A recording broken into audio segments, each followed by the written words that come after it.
In this week's episode of the Investors Corner, we're going to summarise in 25 minutes what our favourite podcast episodes have been in 2023. We have things from the accountant's do's and don'ts, to land selling, to my rant about the renters reform bill. So make sure that you're listening to this one. This refers back to previous episodes that we have done, which is an absolute goldmine of knowledge, as well as other episodes that we've done previously as well. So if you want to learn, you want to get up to date with things, make sure that you're listening, make sure that you're subscribed to the Investors Corner, and I hope you had a good Christmas. Welcome to the Investors Corner and Merry Christmas Merry to everyone Christmas. listening and watching. Merry Christmas. Hope everyone's had a fantastic Christmas period. We are obviously right in the middle of it. People are planning their New Year's evening. Is New Year's dead now? Like, we're middle-aged guys. Well, it is if you're 41. Is that a dead thing now? My New Year's plans is just stay in, do nothing. Curry try and make 12 o'clock, pretty much, for me and the missus. Yeah, do you know what? I haven't made 12 o'clock, I reckon, for the past 4 or 5 years. Since you had a child. Yeah, probably, yeah. Yes, I'm exactly the We're same. planning a fake midnight with our 5-year-old. I don't know how it's going to work. Oh, go on then, you expand could pick on... a country. You could find another Well, country. yeah, like 9 o'clock or something, or 8 o'clock. We're just going to do New Year. Plan this out for me then, Mike. What are you doing? Well, it's as planned as that, and it's just when 8 o'clock comes, we're just going to tell him it's New Year, have a bit of a celebration, and then go to bed. Yeah. If you're listening, what country celebrates New Year's at 9 o'clock UK time? Yeah, let us know. I reckon I might get Dubai. Okay, that would be a good one Is to that ahead or watch. behind? It's about 3 hours difference, isn't it? Behind, isn't it? Yeah, that'd be a good one to you watch. might get that. Be a good one to watch. What were we talking about? Not New Year's Eve. We're going to give you, in this episode, we've gone through all of the episodes that we've done in 2023, and we're going to give you a summary of value in 25 minutes on this episode for a couple of key points. Now, there's some episodes there we had the commercial chap come on. I was listening to that one. Very insightful. We've been looking to get a commercial chap on for quite some time. That was brilliant. The accountants that we've had on have been excellent as well on tax saving. HMOs, we've had Pete on twice. One we were talking about, is HMO the new trend that's going to kick off?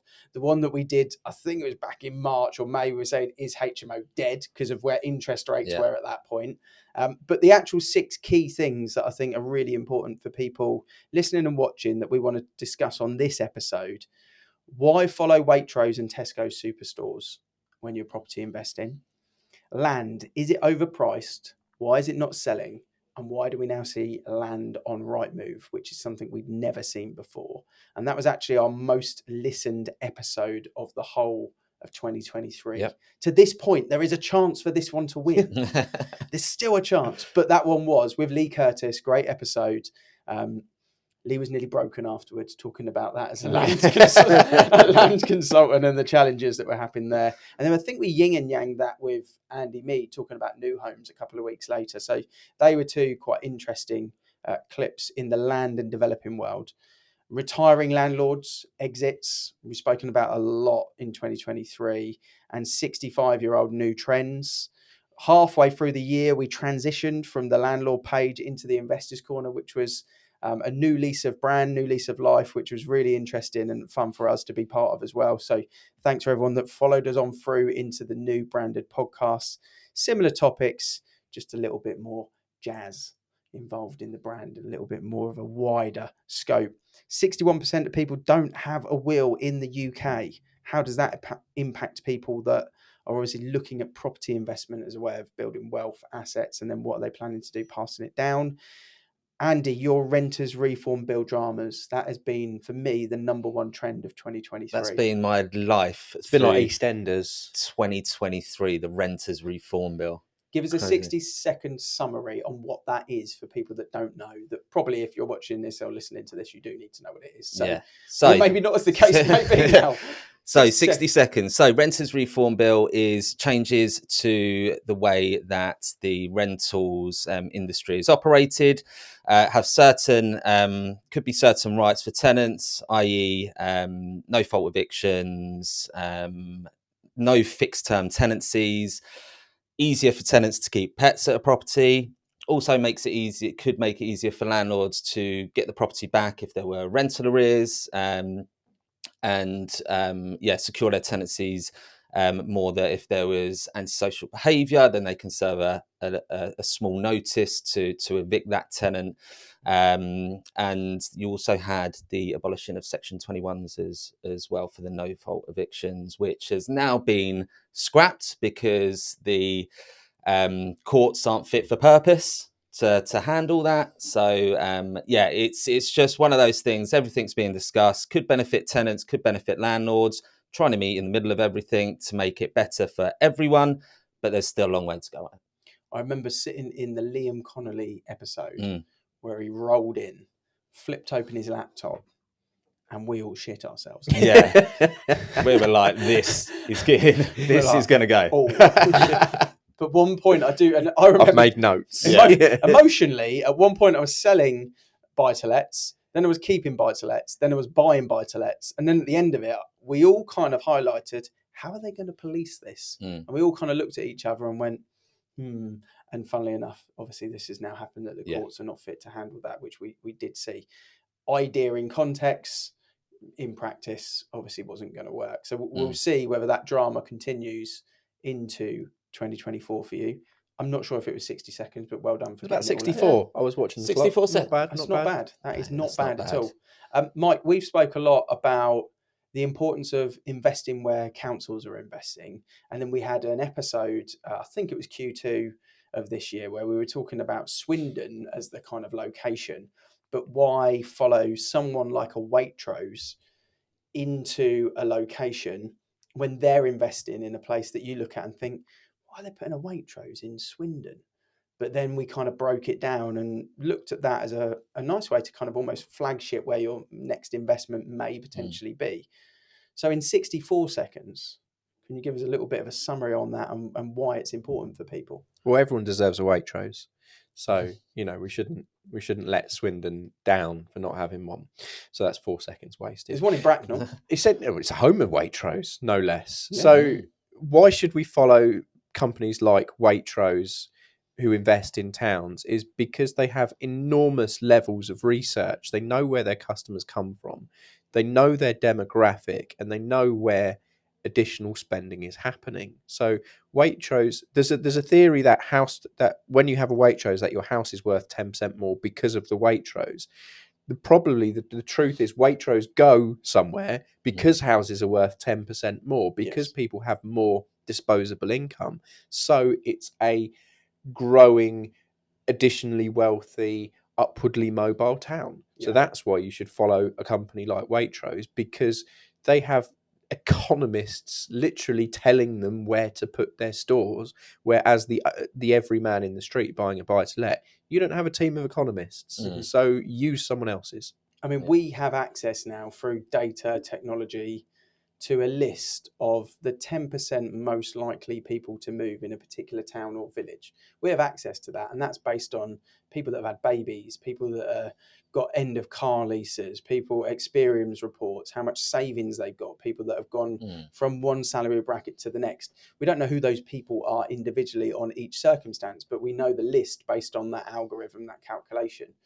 So if little old estate agents like us have got access to that list, there's a little bit of logic that's coming into a Waitrose or one of these big kind of, bowling cinema complexes that's just popped up in your town, because they can see it as an area that's got the ability to spend in those locations quite clearly. Yeah, these businesses, they don't just look at a map and go, oh, there's a 40-mile gap here, so we need to plug it.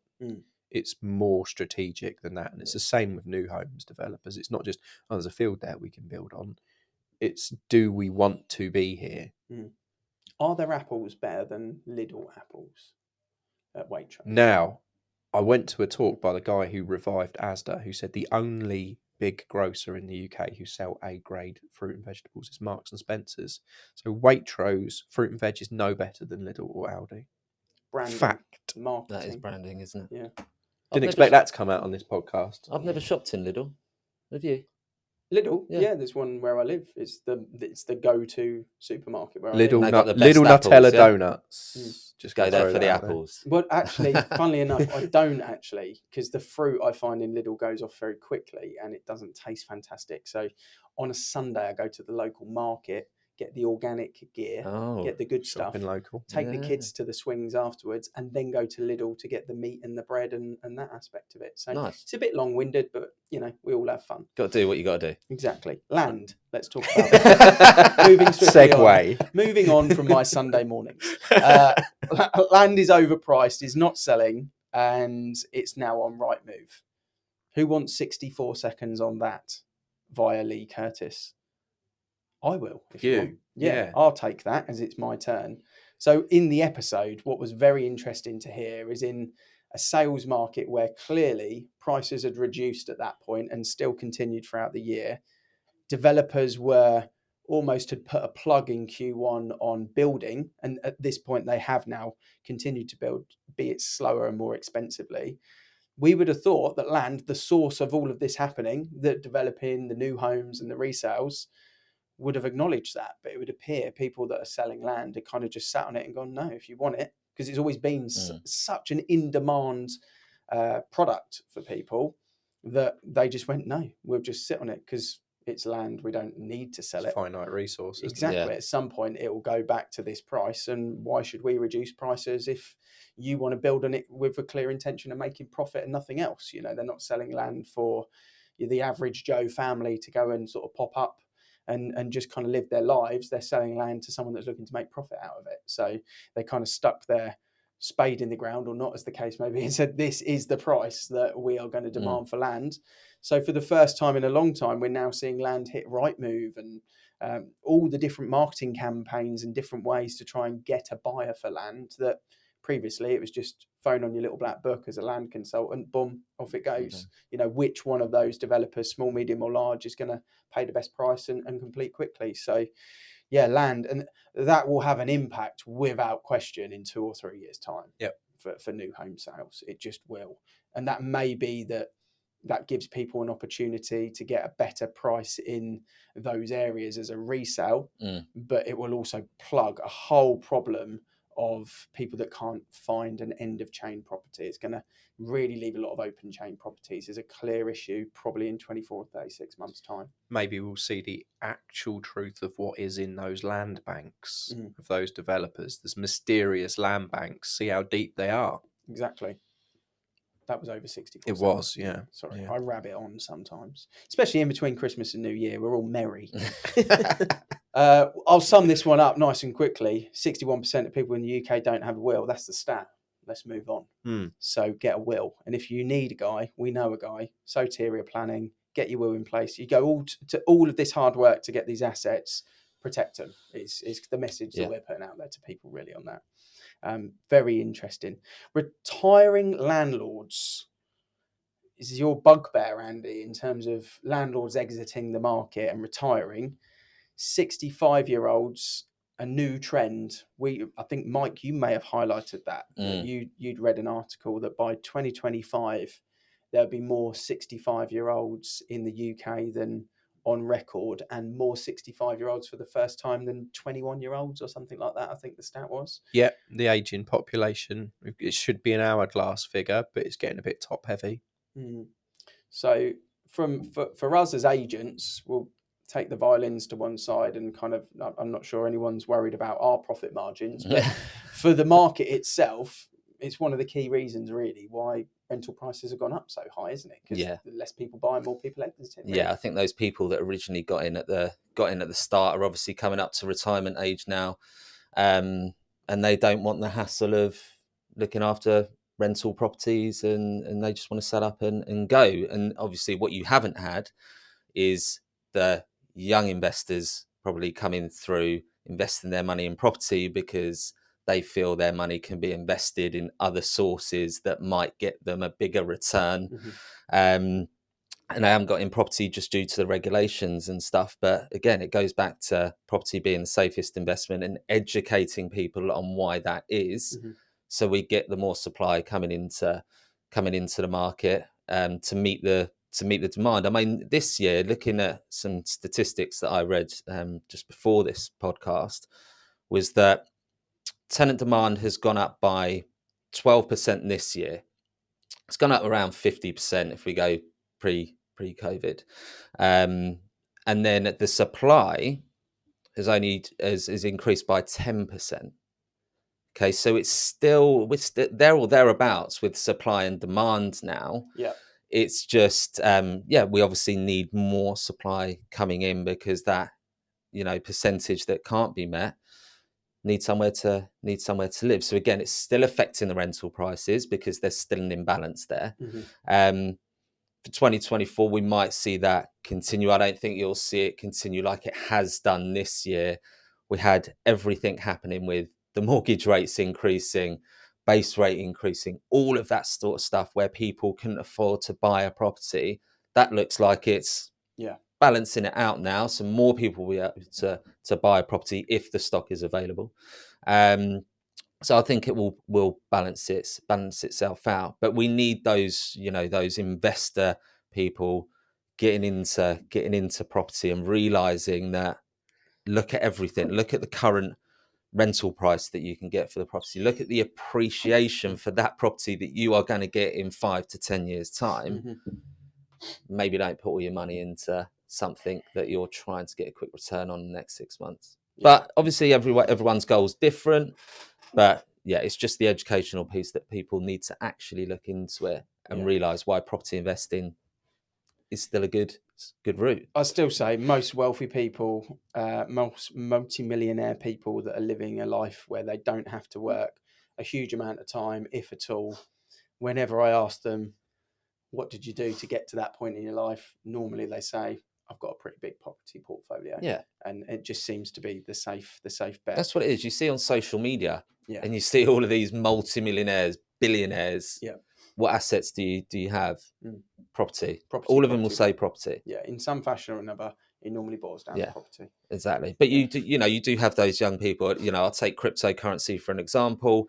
This whole thing happened with Bitcoin. It was like you could buy Bitcoin, say £2,000 a Bitcoin 3 years ago, and now it's worth 26,000. So young people are seeing that. Yeah. They're all doing it at school. Yeah. How they're opening up these accounts, I don't know, but they're all at school doing it. How much do you get? How much do you get? How much do you get? And they're trying to people boost are buying their returns. Bitcoin at school. I'm telling you, it's happening. TikTok, I mean, it's better than buying cigarettes by the single, isn't it? TikTok is at fault for a lot of these problems, but not, as the case may be, depending on whether they're doing. I've been at parties, kids' parties, because I was invited, not just turning up, by the way, random kids' parties. And I've heard them talking about crypto and the up and coming cryptos. It's mental. Yeah, because you're like these are 14, 15-year-old kids that are talking about crypto, and that's why it's so dangerous. Yeah, right. Because when they grow up, and if they've got some healthy money by their side and they whack it all into a cryptocurrency and it goes, they've lost so much. And it goes back to the education. The flip to that is, if you're 14 years old and you got 500 quid that you've thrown into crypto and you leave it in there till you're 35, we don't know. It's more investing than the previous generation has probably ever done, though, isn't it? Yeah. So it's an interesting one. When I was 14, I had 500 quid. I bought a PlayStation. Yeah, that was an investment in my time. Yeah. I suppose there's an argument from both sides, isn't it? But you just don't want them to get to a point where they put 500 quid in. They might get 750 quid back.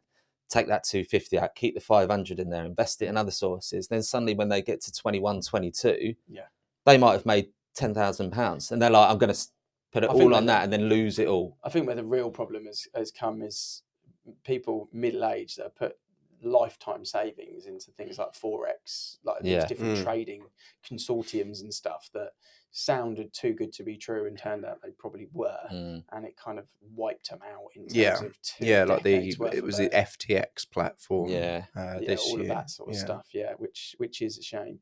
If anyone was hearing some sort of supersonic portal while me and Andy were talking, Mike just had a sneezing fit. I'm all right. Are you okay? Yeah, I'm all right. What are you allergic to that we don't know about? I don't know, but I have an inability to sneeze once. Waitrose apples. That's all I know. It's been a great year on the Investors Corner. We've individually, the three of us have obviously become very educated in different areas. We're privileged to do it. We're talking about exit rates there. We got a podcast with an accountant from Styles talking about all sorts of different case scenarios and how to exit correctly. You know, if there's a problem out there somewhere on the podcast, even just this year, we've normally done an episode to kind of give people context on that. That's what this is all about. We're delighted to obviously take it into 2024. We're delighted that going into 2024, we're actually going to bring in, so this is a bit of an exclusive announcement, we're actually going to be bringing in 2 different residence guests. So topics that we think are relevant to discuss more frequently than once a year. And we're going to be having a new mortgage company with 2 great mortgage advisors that we have had on the podcast before, coming in as residence guests. So more or less every 4, 5 or 6 weeks, we'll have a broker on here to keep people updated on what's going on with residential mortgages and also with buy-to-let mortgages, because we think that is something that we want to stay finger on the pulse with, not secondhand info. Yeah. Delighted with that. And we've also got Pete from HMO Premier, HMO on steroids, co-living, talking about HMOs with us at least every 6 weeks as well. And Pete's got a variety of different investors. He deals with childcare and different social needs for housing, standard investors that are looking at kind of standard flips. He's got flip companies that help those type of people, but also he's really become a specialist in the kind of luxury and sort of premier level HMO. The guy that's now got £1,000 rooms let and property managed. So having him on as well is going to give everyone a little bit of an update on what we think is going to be a topical trend. So excited for 2024. Have a great New Year's at 9 o'clock on whatever country you're celebrating with your little one. Enjoy your curry and 10 o'clock bedtime. I'll be right there with you. And we'll be back next year. Not in the same bed, though. At bedtime. Anything goes. That is an exclusive. We've got close over this year, you know. We've got close over this year. So anything goes. But no, from us, you know, Mike, Andy, myself, thanks for everyone that listens. Thanks for the reviews that have been coming in recently. We really appreciate that. And don't forget to comment. Happy New Year. Happy New Year. Why have we made the Investors Corner podcast, Ian? I think online at the moment there is just way too much noise, waffle and nonsense. Everyone's got an agenda. So the goal was to make a podcast for people that want to invest money in property or other areas where there's no waffle, there's no nonsense, there's no agenda. It's opinion led, but it's an honest opinion. And it might not be the right answer, but we're going to share it. So on the podcast, we're going to supply people with access to mortgage brokers, financial advisors, planning experts, development consultants, everything around the property industry and the wider fields. Yeah, so if you're looking at investing in the future, you know that just having an income from your employer or from your business is not enough to give you the life that you want down the line. We're going to hopefully give you some of those answers that will give you the solutions you need for the future. So please hit the subscribe button. The more subscribers we get, better guests that we can get on and the more people that we can reach. So hit subscribe.